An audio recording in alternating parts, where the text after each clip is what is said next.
The cold wind cut through the trees like a knife, whispering warnings no one could hear. The rain had just stopped, but the clouds above still hung heavy, like the sky itself was holding its breath. In the distance, the faint sound of sirens faded, swallowed by the vast silence of the forest. Somewhere between the rustling branches and the slick asphalt of a forgotten back road, two men were running, dirty, bruised, and desperate. They were escapees from a nearby federal prison.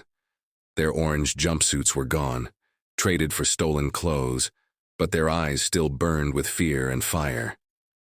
Jason, the older one with a crooked jaw and a twitch in his left eye, had done time for armed robbery and assault.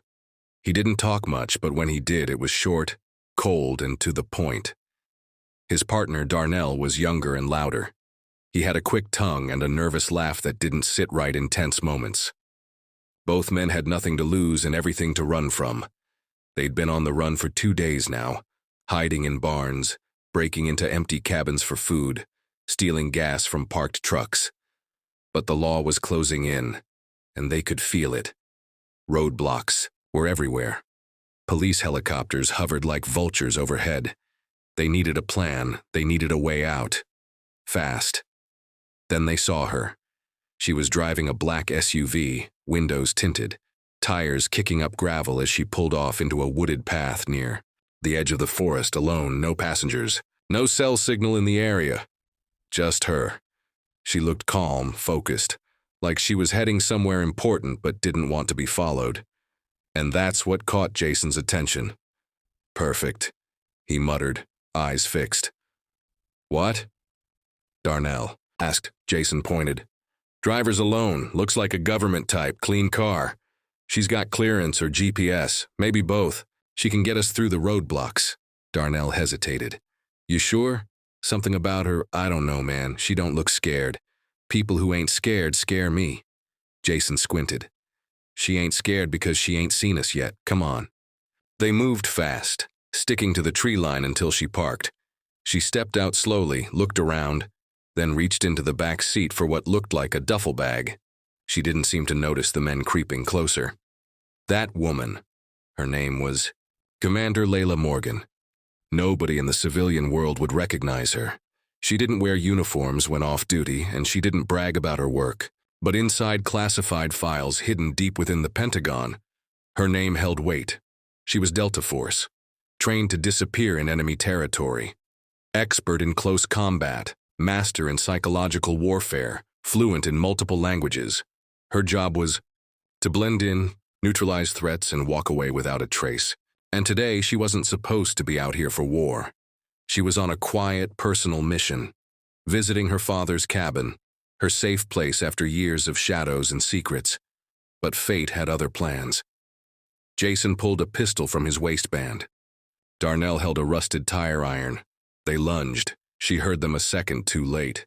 She turned, just as Jason pressed the barrel against her side. Don't scream, he hissed.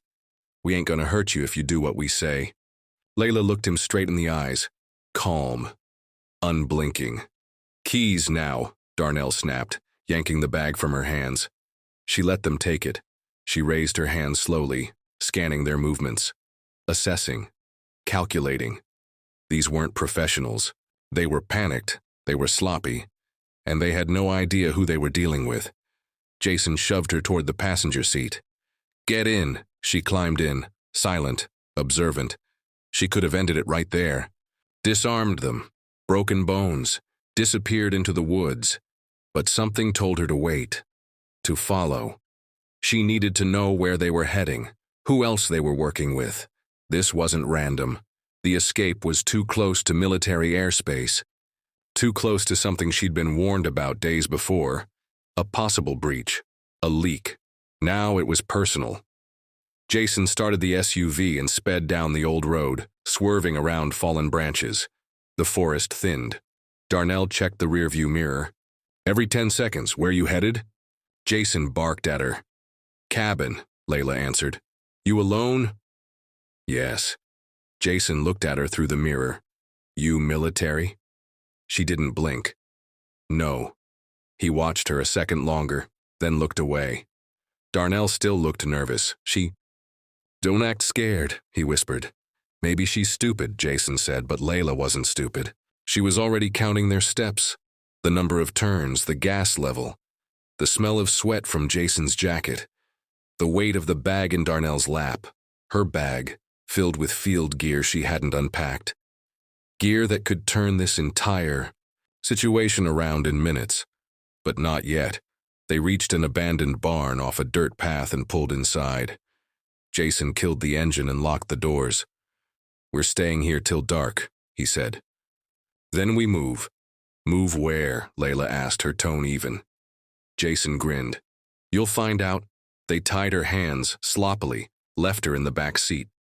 Darnell paced, watching out a broken window while Jason rifled through the bag. What is this crap? Jason muttered. Why she got a compass, zip ties, thermal blanket? Military, Darnell snapped. Jason froze, looked at Layla. You lied. She smiled softly. I said I wasn't military.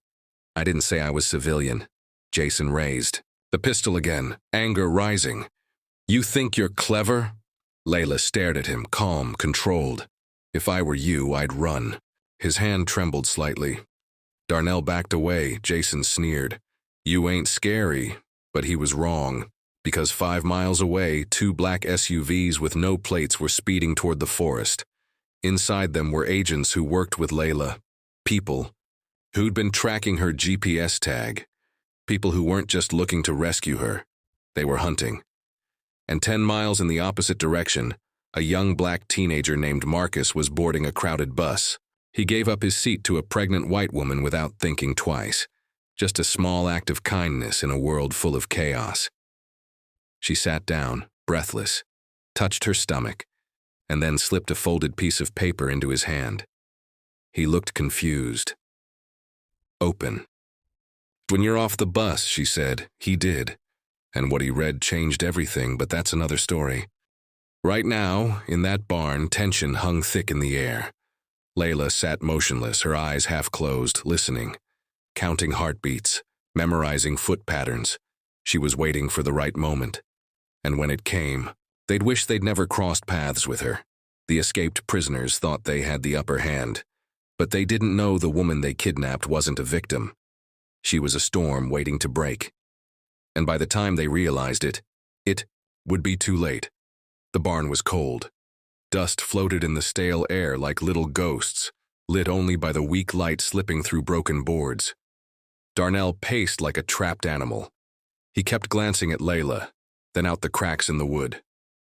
His nerves were crawling all over him. Jason, on the other hand, sat in a corner, still digging through her bag. His face was tight, jaw clenched, eyes sharp and restless. Every now and then he'd glance up, just to make sure she was still tied. Layla hadn't moved. Not really. Her body was still, hands bound in front, too easy to break out of, but she hadn't. Her eyes stayed steady, scanning everything. One window was cracked enough to slip out of. There were 3 exits, one locked from the inside, 2 rotted. One broken ladder led up to a loft filled with old hay. No cameras, no power. Quiet. Perfect for what they thought they needed. Terrible for what was coming. She could tell Darnell was close to cracking. He was sweating even though it was cold. His fingers twitched every time Jason made a sound. Why'd you stop at my car? Layla asked softly, breaking the silence. For the first time in minutes, Jason looked up. Don't matter. It does, she replied. Darnell shook his head. You asking questions like you ain't the one tied up. She looked at him carefully. That's because I'm not afraid. Of you. He laughed nervously, but his eyes darted again to Jason. Layla saw it. The power wasn't equal. Jason was in control, even if they were partners. You two have a plan? She asked, still calm. Or is this just about running until the gas runs out? Jason didn't answer.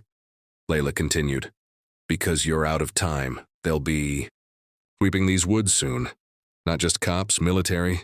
You stole a state vehicle yesterday. Left a federal corrections officer bleeding in the dirt. You think they're going to send highway patrol after you? Jason finally stood. You don't know what you're talking about. I know exactly what I'm talking about, she said, her tone shifting just slightly. And so do you. That's why you're this far out. That's why you picked me. Because something told you I could help you get through those roadblocks. But you didn't expect me to be more dangerous than both of you combined. Jason's hand twitched on the pistol. Darnell stepped back again. You bluffing, Jason said. Layla didn't smile, didn't blink. If I was bluffing, you'd already be dead. The air thickened again. Jason turned away, walking back toward Sai, the corner of the barn. He didn't want to admit it, but something about her was off, too calm, too clear. Most people they'd threatened begged. They screamed, they cried. She didn't do any of that. She sat like she was waiting for something. Or someone. And that was the truth.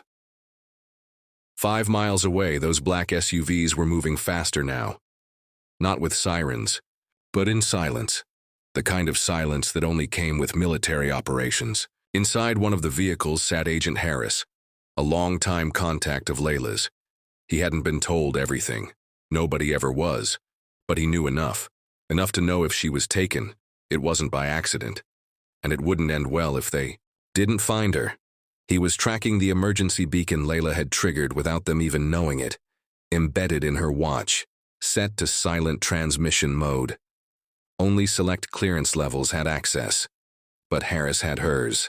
And when her signal went dark for more than 15 minutes, it lit up every screen on the mobile command. Meanwhile, inside the barn, the tension was rising again. Jason started muttering to himself. Layla caught fragments, names, numbers, something. About an old contact in Kentucky, maybe someone waiting for them. Maybe this wasn't random after all. Maybe they weren't just running. Maybe someone helped them escape. Layla leaned back a little.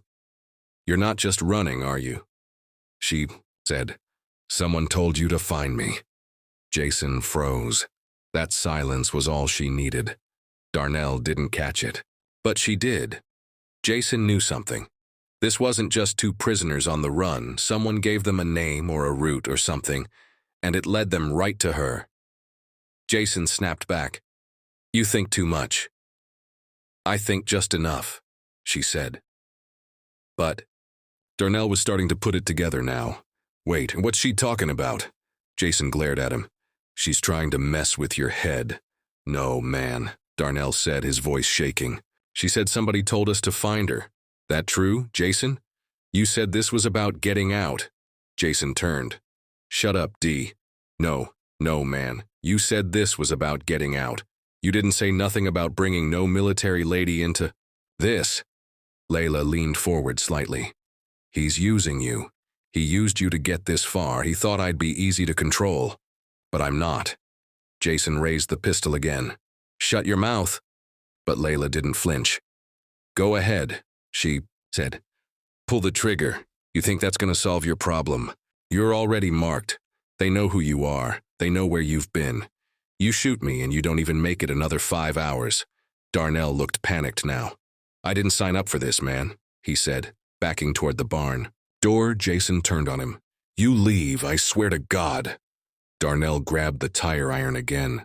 I ain't dying for you, bro. Layla watched, still tied, still calm. Let them turn on each other, let it all unravel. That's what she needed.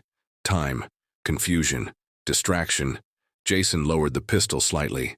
No one's dying. We stay, low till dark. That's it. You didn't answer me, Darnell said. Someone told you about her? Jason clenched his jaw. It don't matter now. We got her. We use her. We're gonna be fine. But Darnell knew better. He turned away, muttering again. And in the distance, just barely, a low rumble of tires on gravel. Layla heard it.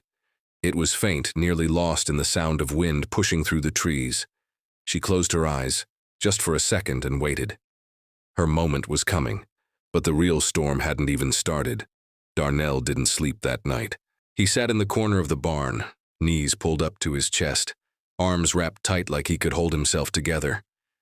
His eyes never left Jason, who had started talking less and pacing more. The silence between them was thick now, filled with the kind of things that don't need saying. Regret, fear, betrayal.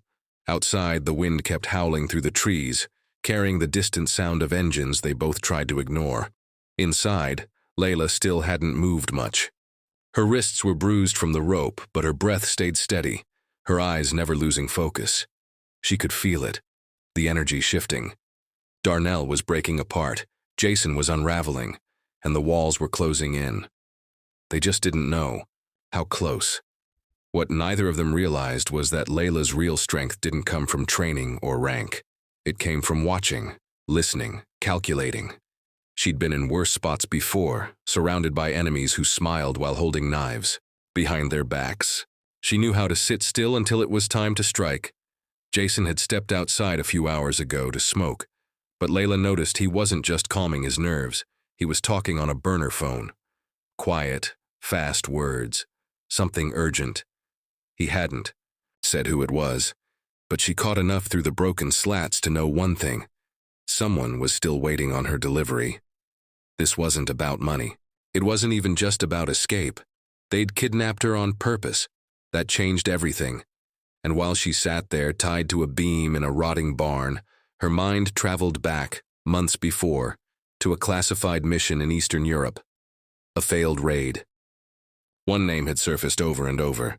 Keller Maddox, a former private contractor who went off the grid after exposing corrupt ties in a rogue agency operation. That name had resurfaced last week. A redacted message had reached her encrypted comms. No return address, just a sentence. You weren't supposed to walk away. At the time, she brushed it off. Threats were normal, but this wasn't normal. Now, with Jason pacing and whispering into burner phones, she was sure this was connected. Someone had fed him her route. Someone knew where she'd be and what vehicle she'd drive. This wasn't random. Meanwhile, back in D.C., Agent Harris was fighting through red tape. The local PD wanted to hold jurisdiction. The marshals had no real leads. But Harris knew better. He knew Layla had enemies on both sides of the line. Politicians feared her. Commanders respected her, but not all of them trusted her. Her history in Delta Force wasn't clean. Too many gray areas, too many secrets buried deep, and that's what made her dangerous. To the wrong people, she was a threat that couldn't be left unchecked. He'd started calling in his own favors now. Quiet ones. People off the record. A former analyst from CyberOps. A retired intel officer who owed him a favor. One by one, pieces started forming. The escape route Jason and Darnell had taken wasn't improvised. It was mapped, perfectly aligned with blind spots in the federal tracker network. A route that only someone with access to military-grade maps could plot. Back at the barn, Darnell stood suddenly and kicked a wooden crate hard. It shattered against the wall. Jason didn't flinch. "I didn't sign up for this," Darnell barked. "You said we were just gonna disappear. That's what you said." Jason turned slowly. His eyes were cold now. "You don't get to panic, not now." "She's not just some woman, man," Darnell said, pointing at Layla. "She's something else. Look at her. She's been calm. The whole time. That ain't normal." Jason walked over and stood above her. "She's just trained, that's all." "No," Darnell shook his head. "It's more than that." Layla finally spoke. "You're right, Darnell." He turned toward her. "I'm not just trained, I'm the one they send when things go wrong, the one they don't list in the report. And if you two had any idea what's coming for you, you'd have let me go the second you saw my ID." Jason pulled the pistol again, anger flashing. "You really don't know when to stop, do you?" Layla didn't move. "Go ahead, but if I die, you'll never make it out of these woods. The second my vitals drop, 2 drones start scanning every inch of this place. That's the kind of clearance I have." Jason didn't blink, but his jaw flexed. Darnell stepped back again. "Yo, is that true? Is that even a thing?" Layla kept her eyes on Jason. "Why don't you test it?" Jason held the gun there for another beat, then lowered it slowly. That was the second crack in his armor. The first had come when he called for help. The third would break him. Layla waited. Hours passed, slow and silent, until finally, far off in the night, came another engine, but this one didn't move past. It stopped. Lights off. Doors opened. Jason went to the window fast, his hand on the weapon. Layla smiled just a little. Not a full smile, but enough. Jason didn't recognize the vehicle. It wasn't law enforcement. No markings. Just a flat black SUV parked at the edge of the clearing. One figure stepped out. A woman. Small frame. Hood up. Face in shadow. Jason stepped outside without saying a word. Layla leaned forward, straining to hear. The woman's voice was low, muffled by wind and distance. Jason didn't raise his weapon. He didn't yell, just nodded once. Then stepped aside. Darnell stood, confused. "Who is that?" Layla didn't answer, but her pulse ticked up. Jason came back inside, expression unreadable. "She's taking her," he said. "What?" Darnell's voice cracked. "Taking her where? I thought—" "She's not asking," Jason said. "This ain't our call anymore." That's when Layla knew. This ran deeper than she thought. Whoever this woman was, she wasn't working for Jason. She was higher. She was part of something bigger. Maybe the same group that helped Jason and Darnell escape. Maybe the same ones. Who wanted her silenced? Darnell moved toward the door. "I'm not okay with this, man. This was supposed to be us." Jason didn't stop him. "Then walk, but don't come back." Darnell froze. He looked at Layla one last time, then shoved. The door opened and ran into the dark. Jason turned to Layla. "Get up." She looked at the ropes. "Untie me first." He hesitated, then cut them loose. Layla stood, her muscles tight, her stance steady. But inside, she was already planning, watching, counting every move. She wasn't going to disappear quietly. Not for Jason. Not for the woman outside. As Jason led her toward the SUV, the night seemed to hold its breath. Whatever was waiting in that vehicle wasn't just about escape. It was about secrets, dangerous ones, and Layla was right in the middle of it. The woman in the hood never spoke as she opened the back door of the black SUV. Her presence was strange, quiet, heavy, and unreadable. Layla watched her closely, noting her boots, the way she moved, her posture. Military, but not standard.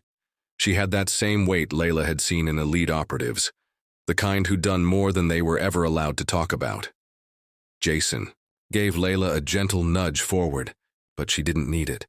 She stepped in on her own, sitting down in the back seat, body tense and eyes still tracking everything. The woman climbed in beside her. Jason stayed outside, watching the vehicle pull away into the darkness without saying another word. The interior of the SUV smelled like leather and old smoke. Nothing about it said government, but nothing about it said freedom either. Layla turned slightly to look at the woman. "Who are you?" The woman didn't respond at first. She reached into a side compartment and handed Layla a black cloth bag. "Put this over your head." Layla didn't move. "You know who I am. You know what I'm trained for. You think I won't remember every turn this car makes?" The woman gave a small laugh, flat, humorless. "Oh, I know exactly who you are. That's why you'll put it on. Because this isn't about fear. It's about respect. We're not your enemy." Layla stared at her for another second, then took the bag and pulled it over her head. She didn't like it, but something told her this wasn't the fight she needed to pick, at least not yet. The SUV rolled through back roads, hit a highway, then veered off again. Layla counted every turn in her head, every stop, every shift in speed. Time passed slowly. Her wrists still stung from the rope, and her legs were stiff from sitting too long. Finally, the vehicle stopped. The door opened, and a cool breeze hit.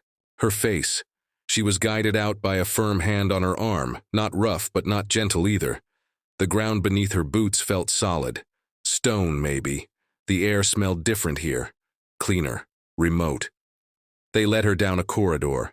She could hear the hum of lights above her, feel the subtle pressure of a change in air as a door opened. When the hood finally came off, Layla blinked into a small, dimly lit room. No windows. A long table. One chair. She turned slowly, but the woman was gone. Then another door opened and a man stepped in. Mid-50s, crisp gray suit, no tie, the kind of face that didn't belong to anyone, but also seemed to know everything. "Commander Hale," he said calmly.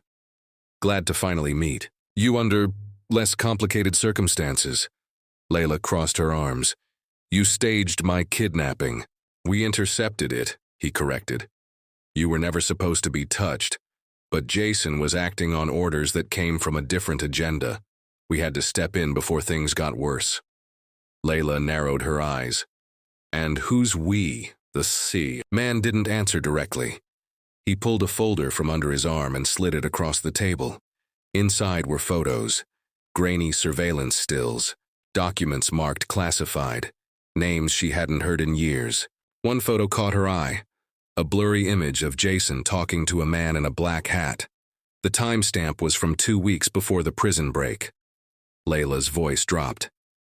That's Keller Maddox, the man nodded. He's not dead, as the records say, and he's not working alone.